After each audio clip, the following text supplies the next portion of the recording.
আজি জুবিন গাৰ্গৰ মৃত্যুৰ গোচৰটো ছেছন আদালতৰ মজিয়া পোৱাৰ পৰিপ্ৰেক্ষিতত যিসকল অভিযুক্ত আছে 7জন আজিৰ গোটেই কোৰ্টৰ প্ৰচিডিং ভিডিঅ' আৰু ইলেক্ট্ৰনিক মোডত কাৰ্যত সমাপ্ত কৰা হৈছে। পৰৱৰ্তী তাৰিখ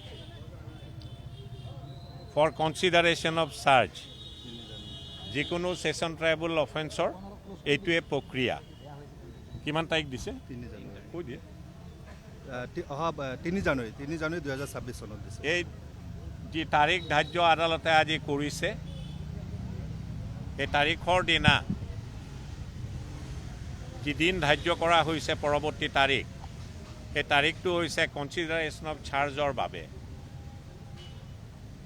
সেই তাৰিখত আসামী ফিজিকেলি হাজিৰ হ'লেও চাৰ্জ ফ্ৰেম কৰিব বা নকৰিব তাৰ ওপৰত সিদ্ধান্ত আদালতে ল'ব পাৰে। একেদৰে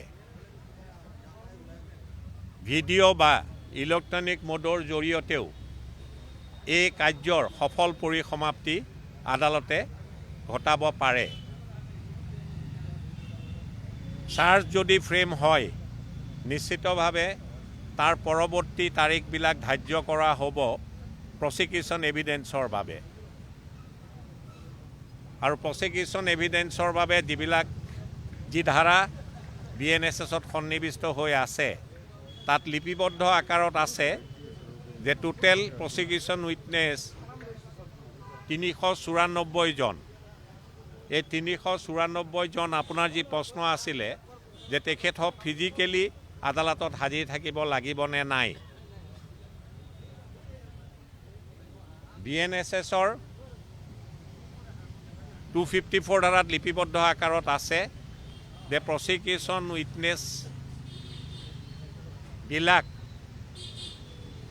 আদালতত সুশৰীৰে হাজিৰ নোহোৱাকৈও বা ইলেক্ট্ৰনিক বা ভিডিঅ' কনফাৰেন্সিং মোডেৰে তেখেতসকলৰ সাক্ষ্যদান আদালতে গ্ৰহণ কৰিব পাৰিব।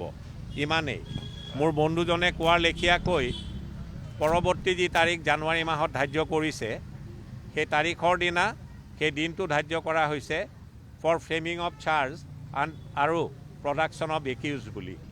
আজি যি কাৰ্যক্ৰমণিকা আদালতত মজিয়াত সম্পূৰ্ণ হৈছে তাৰ ওপৰত যি তাৰিখ ধাৰ্য কৰিছে মোৰ বন্ধু অপূৰ্ব শৰ্মাই আপোনালোকক ইতিমধ্যে জ্ঞাত কৰিছে। আন বিষয়বস্তুৰ ওপৰত আজিৰ তাৰিখত আদালতৰ কাৰ্যক্ৰমণিকাৰ বাহিৰত বক্তব্য ৰখাটো সমীচীন নহ'ব।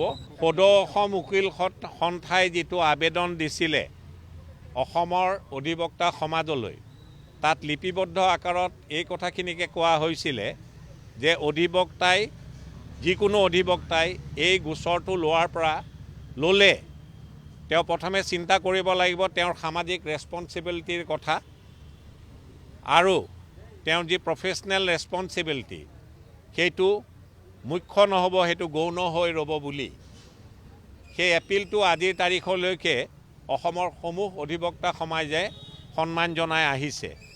আজি যদি কোনোবা অধিবক্তাই কাৰোবাৰ হৈ এই অভিযুক্তসকললৈ গোচৰ ল'বলৈ ওলাইছে, তাত সদৌ অসম উকিল সন্থাৰ কৰণীয় একো নাই। কাৰণ সদৌ অসম উকিল সন্থাই যি আবেদন জনাইছিলে, পুনৰবাৰ দোহাৰিলোঁ, তাত কোৱা হৈছিলে যে অসমৰ অধিবক্তা সমাজখনে ছ'চিয়েল ৰেছপনচিবিলিটিক তাক ফ্ৰণ্ট ছিট দিব লাগে আৰু তেখেতসকলৰ যি প্ৰফেশ্যনেল ৰেছপনচিবিলিটি তাক বেক ছিট দিব লাগে। ইমানেই। ধন্যবাদ।